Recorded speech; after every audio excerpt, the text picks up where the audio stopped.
And just before we start today's video, everyone, I wanted to take a quick moment to let you know of a bit of a funny story. I recorded and edited this video before I went to EA Play in E3, which, for reference, was before the World Cup started. Even though I do stand by pretty much all of the downgrades in this video, I wanted to share the story with you that I made this video a month ago, went away, came back, and completely forgot that I'd made it. It's just been sitting on my computer all this time, and I'd never posted it. So there you go. Bit of a weird one. I've never had anything like that happen in the 8-something years I've been doing YouTube videos, but okay then. Just throwing that out there in case I reference anything like the World Cup not starting already, or I don't know, the fact that as well that I'm rocking a pretty serious beard in this one as well. But that's it. Quick update. Enjoy the video.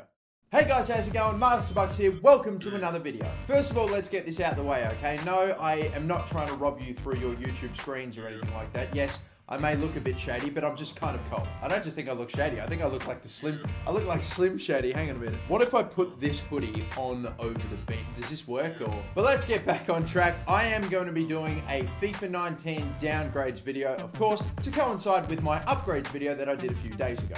Now, if you haven't seen that video, by all means, go free to have a look back. There are quite a few players, and I missed plenty for sure that I think definitely need to be upgraded. But now, of course, on the flip side of that, I asked you guys, did you want me to do a downgrades video? You guys overwhelmingly said yes. So I've put together a list of names that I think need to be downgraded either just a little bit or quite a fair bit in next year's FIFA, which technically is this year's FIFA. So then, before we get started, I just wanted to get something out of the way. Now, I know every single time someone does a video sort of along these lines, it is begging to get disliked. I am fully aware of that. It doesn't actually matter if I'm right or not, and the players that I name actually kind of do deserve to be downgraded. Just because I'm saying they need to be lowered, of course, fans from their respective clubs will be disliking the video. It's just how it works. Why listen to logic and fact when you can just use your feelings? And that's why for this one video, and I don't do this often, but let's have a little bit of a game. I am challenging you guys to keep the like ratio and the dislike ratio at a perfect 50-50 split. That means if you're a person that always watches my stuff, always likes one of my videos, first off, thank you, you guys are the best. But for this one video, I'm giving you guys permission. If let's say there's 100 likes on this video and 50 dislikes, I'm giving you permission to dislike the video. Let's see if we can keep it at an even 50-50 split. I'm challenging you guys to do it. Okay, now that that's out of the way and that's been dealt with, let's get on to the video and our first downgrade, which I believe has to go Eden Hazzard. Yes, Eden Hazzard has got to go down a peg, unfortunately, in FIFA 19, and I'll be honest, I don't even think he had that bad a year. It definitely wasn't his strongest ever year for Chelsea,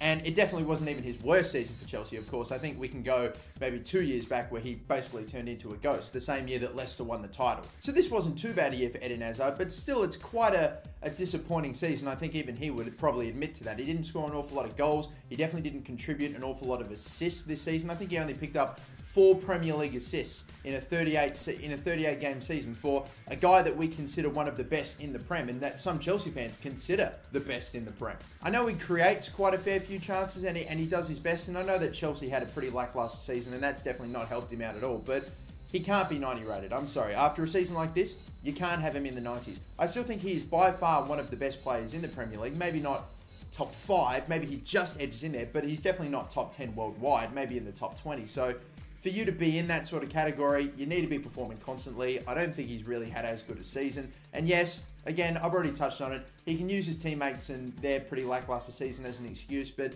I don't see it. I think he's got to go down to an 89 rating in FIFA 19. I just don't see how he stays in the 90s after a season like this. He's definitely capable of playing much better than this, and I'm sure when he does get back on track, for sure he'll get an upgrade halfway through FIFA 19 and get back up into the 90s, and it'll probably be deserved. But no, I don't think he should start FIFA 19 in the 90s. It doesn't make sense. 89 for me.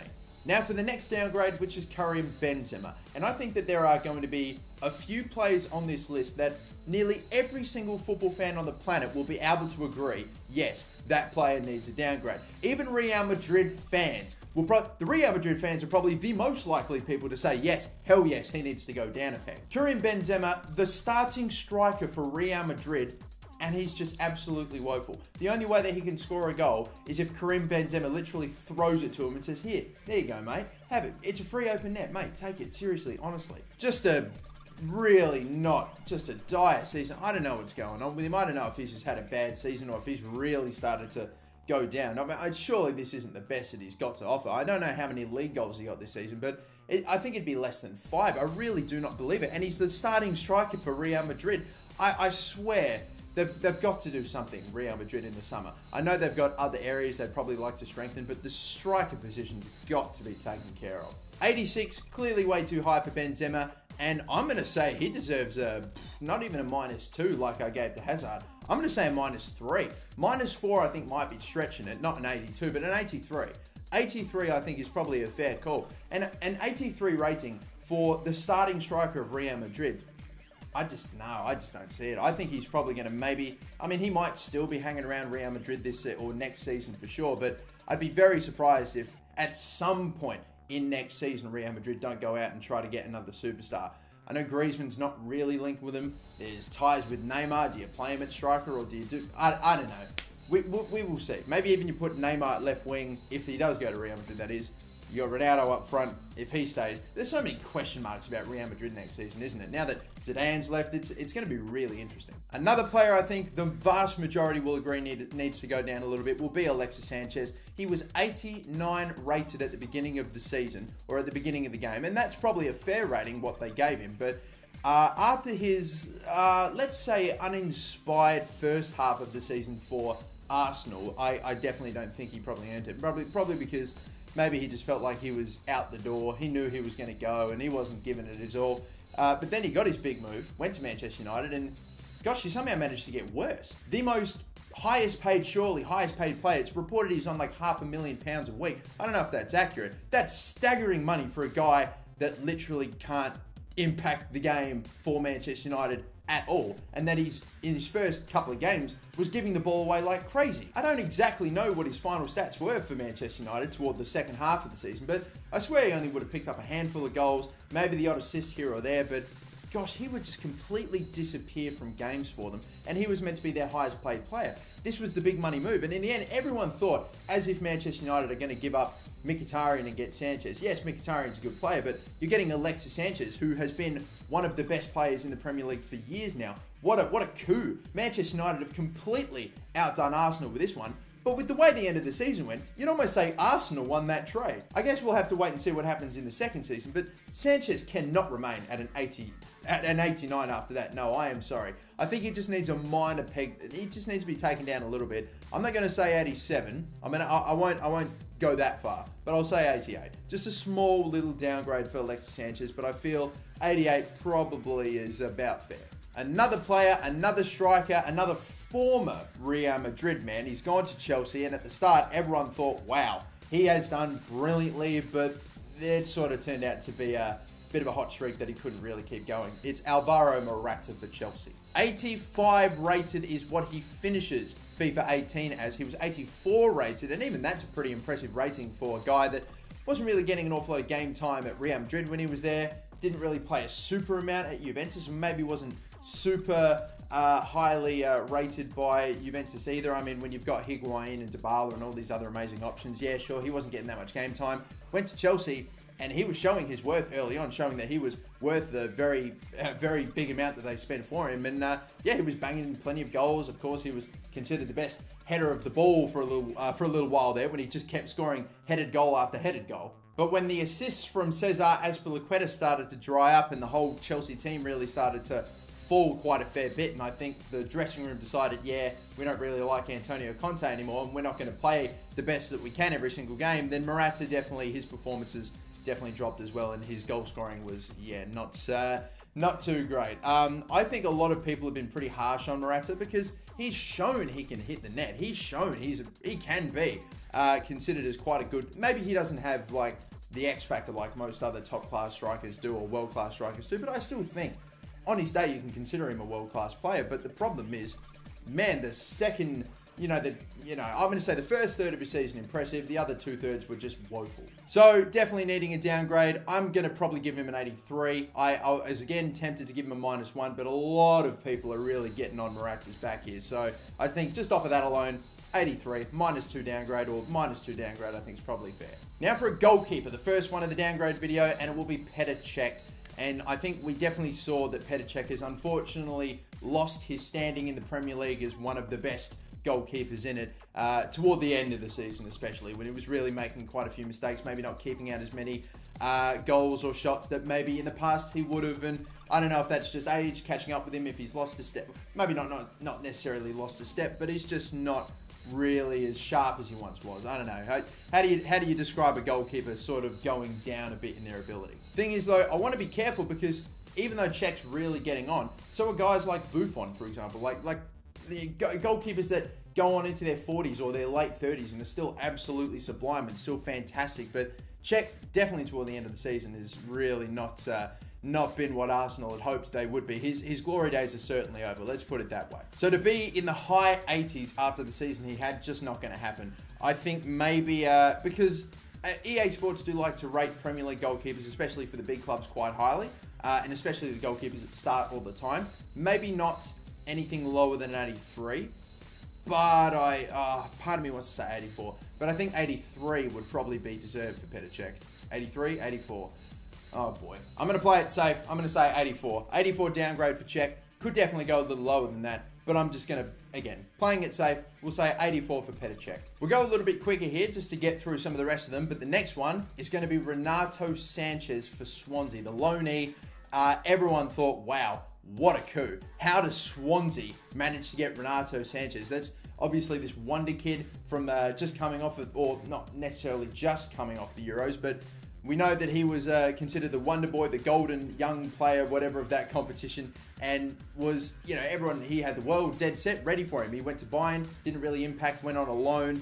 Swansea, you thought, okay, maybe this is about his level. It is still Premier League football, but hopefully he'll be able to shine. He'll be able to show what he's got. And in his first game, he gave the ball over like 20 times or something. The highlight of this man's season was he kicked it straight out of bounds because he thought one of his teammates was an LED board or something. I'm going to say 75. And maybe you make him a non-rare. Honestly, it's that disappointing. He's still so young and still got bags of potential, so I don't think his career's over or, it's taken a massive hit. He can come back from this, for sure. He just needs the right opportunity. He just needs to get back in the swing of things. I still think there's more to come from him, but definitely needs to be downgraded after this season. Now, there are two players I'm going to get out the way really quickly here because they're both Arsenal centre-backs. The first one is Laurent Kashani. Now, I don't think he was necessarily the worst performing centre-back for Arsenal. We'll get the other one out the way pretty soon. But Kashani, 84 rated at the beginning of FIFA 18, definitely not going to be an 84 rated next season, that's for sure. I don't see it happening. I'm going to say maybe just a minor downgrade for him, 82, maybe 83, but I'll say 82. The other guy that definitely needs to go down, though, would have to be Shaqiri. Why did I say Shaqiri? The other Arsenal centre-back that needs a downgrade is Shkodran Mustafi because, wow, I mean, it's a real change from when he first came to Arsenal. Every single game that he played, it was like Arsenal went on this incredible undefeated streak. Like Mustafi played something like 15, 20 games, and every game that Mustafi played, he hadn't lost a single one. It was incredible. He was considered a bit of a good luck charm, but he finally copped his first L, and it sort of all piled on from there. I think it was poor enough that he definitely needs to get a downgrade, but let's be honest. Plays for Germany. He might be starting at centre-back for Germany, or at least maybe he'll make a few appearances off the bench. I don't know. Who else? What other German centre-backs do they have there? Obviously Hummels and Boateng. So maybe he might feature a little bit off the bench. Who knows? But if Germany end up winning the World Cup, it might help his rating out, even if he barely plays at all. So I'm going to say, we'll go with an 82. We'll have Kashani and Mustafi both at an 82. And I think Mustafi can probably thank his lucky stars, because he could almost be lower than that. All right, let's get some of these other ones out the way nice and quick. Christian Benteke went from Liverpool to, of course, Crystal Palace, and was expected to score, or was expected to be their main goal scorer. Thankfully, Crystal Palace ended up getting goals through other means, like Wilfried Zaha, Milivojevic, who scores like fucking 20 penalties this season or something insane like that, and other players popping up too. And it's a good thing that they did, because man, Benteke was poor. I don't know how many goals he finished on this season, but it was really disappointing and definitely not what they brought him in for, just to be a passenger. So Benteke, I'm sorry, mate, 81 rated. I don't even think he should be in the 80s after the season he had. He's really fallen off a bit.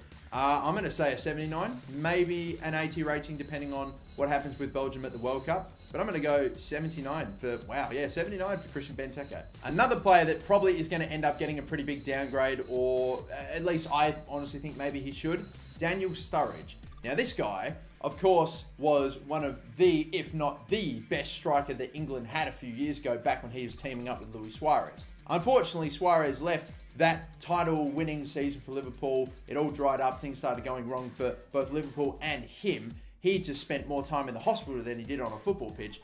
And it was just, it was really disappointing to see how far he dropped off. Think of it this way.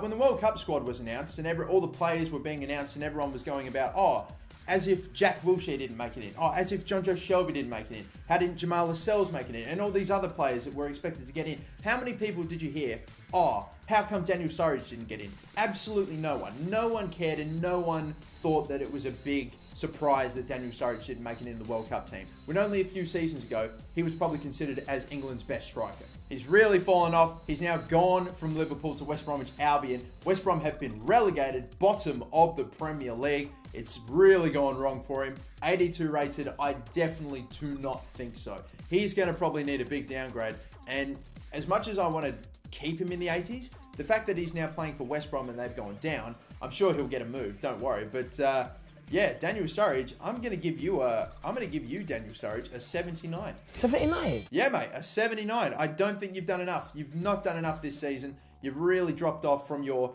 peak when you were at Liverpool, and I can't consider you as, if you can't make the England national team, and you look at all the other strikers that they do have in there, guys like Vardy and Welbeck, for crying out loud, no, you've got to get, you can't keep your 80 rating, mate. I'm sorry, 79 rating for you. I will give you this though. I do think that EA did you a bit dirty with the pace, with only your 76 pace, so hopefully you get a bit of a bump up to something a little higher than that next season, because that's a bit of a I don't know, it's a bit unfair. But there you go, guys. Thank you so much for watching. Once again, remember, we're trying to go for that 50-50 even split down the middle with the like-dislike ratio. So again, if you see maybe a few extra likes on this video or a few extra dislikes on this video, by all means, let's keep things perfectly balanced. I know we can do it, guys. Best of luck getting that like-dislike ratio to a 50-50%. Let's just keep things perfectly balanced, as all things should be. I'm just out here, you know, trying to get my Thanos on with the like-dislike ratio, but that will do it for me. Till the next one, guys, my name is the Master Bucks. Don't forget to like and subscribe. Have a good one. Bye-bye. And dislike, obviously, yeah, keep it 50-50.